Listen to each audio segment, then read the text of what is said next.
Bonjour à toutes et à tous, j'espère que vous allez bien.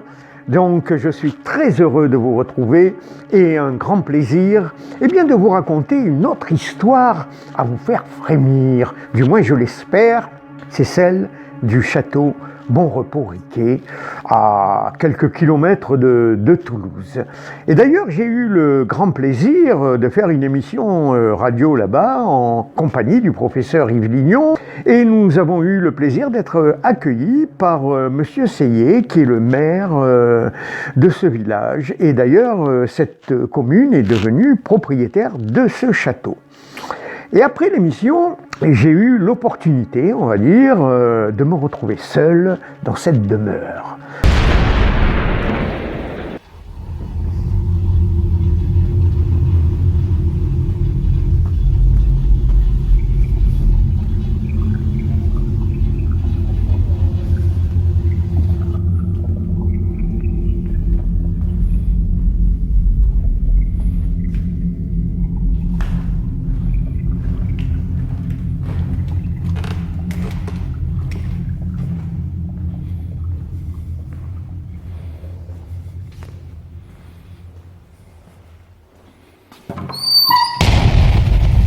Eh bien, je suis persuadé que vous avez ressenti comme moi une certaine atmosphère mystérieuse, étrange de ce château. Mais que se cache derrière la porte?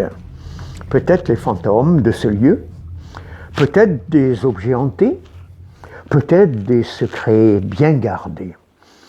Mais il faut savoir que ce château a été construit au XVIIe siècle par Pierre-Paul Riquet, le fondateur du canal du Midi qui relie la Méditerranée à l'Atlantique. C'est une œuvre superbe, titanesque, je dirais.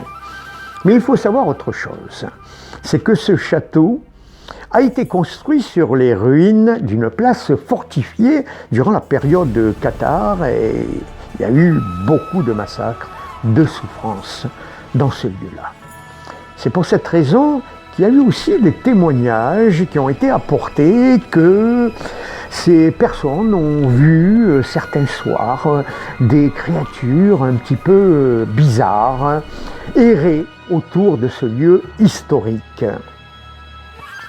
Et alors ce qui est curieux, pour revenir à ce château actuel, c'est qu'il a été occupé par la Gestapo en 1940.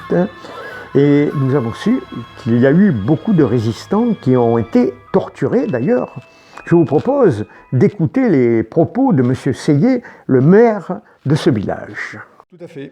Et on a même d'ailleurs au dernier étage du château une croix gammée gravée dans une planche en bois. Donc l'armée allemande a occupé le château en 1940 et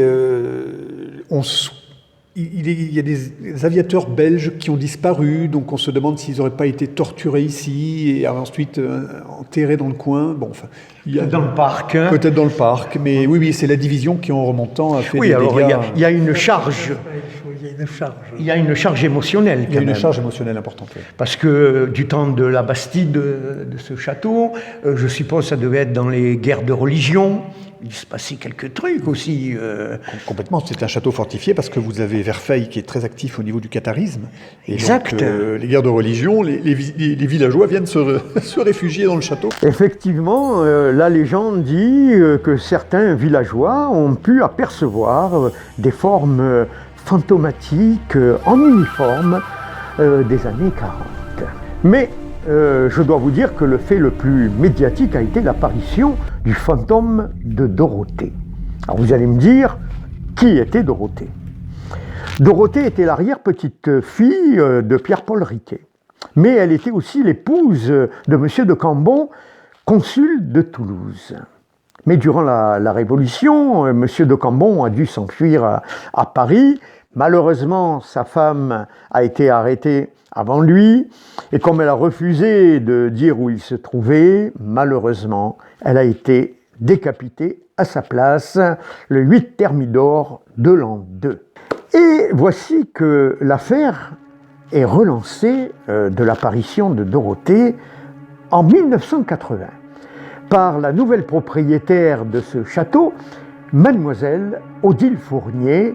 Et d'ailleurs, nous allons écouter les propos du maire de Bonrepos, qui va nous révéler quelque chose concernant Mademoiselle Fournier. Je vous laisse écouter.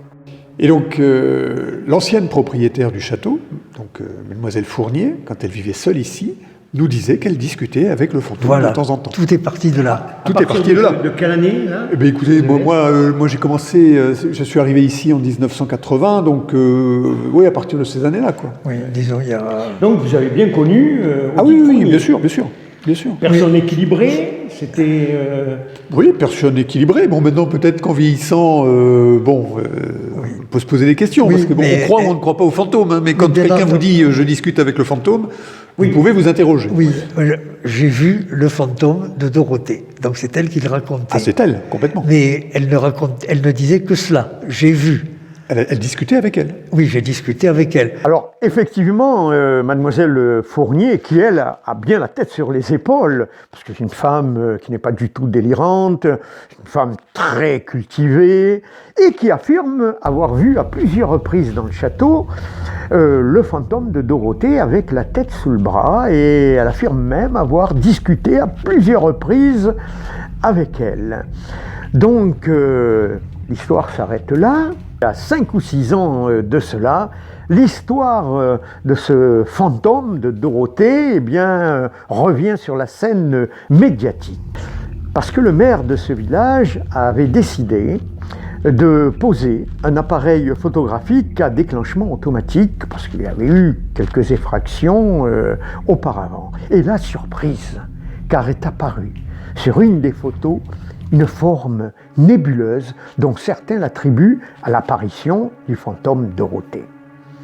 Alors, ce qui est étrange, c'est que cette photo a été prise à 3 heures du matin. Alors pourquoi me direz-vous à 3 heures du matin? Tout simplement, je dois vous dire que dans ce château a lieu chaque année des expositions, des salons, mais certains exposants préféraient dormir la nuit dans le château à cause des vols, bien sûr, pour éviter tout cela. Et chaque exposant ont été unanimes, ils ont tous entendu des bruits étranges, des phénomènes bizarres se produire. Vous savez à quelle heure? À 3 heures du matin. Précise. Par exemple, le piano s'est mis à jouer tout seul alors qu'il est posé dans une salle qui est complètement fermée. Autre chose également, un téléphone ancien s'est mis tout à coup à sonner alors qu'il est débranché. Alors voyez-vous, je crois que le château Bonrepos-Riquet gardera longtemps son secret. Ce qui ne vous empêchera pas d'aller le visiter si vous le souhaitez, bien sûr, et je vous le conseille. C'est une très belle visite à effectuer à Bonrepos, qui se trouve à quelques kilomètres de Toulouse. Et comme on le dit souvent, si la légende est plus belle que la réalité, eh bien, gardons la légende. À bientôt pour une prochaine histoire à faire frémir. Bienvenue dans les histoires à faire frémir, racontées par Georges Tussin, qui vous plongera dans les profondeurs du surnaturel, là où le frisson de l'inconnu vous glacera jusqu'au sang.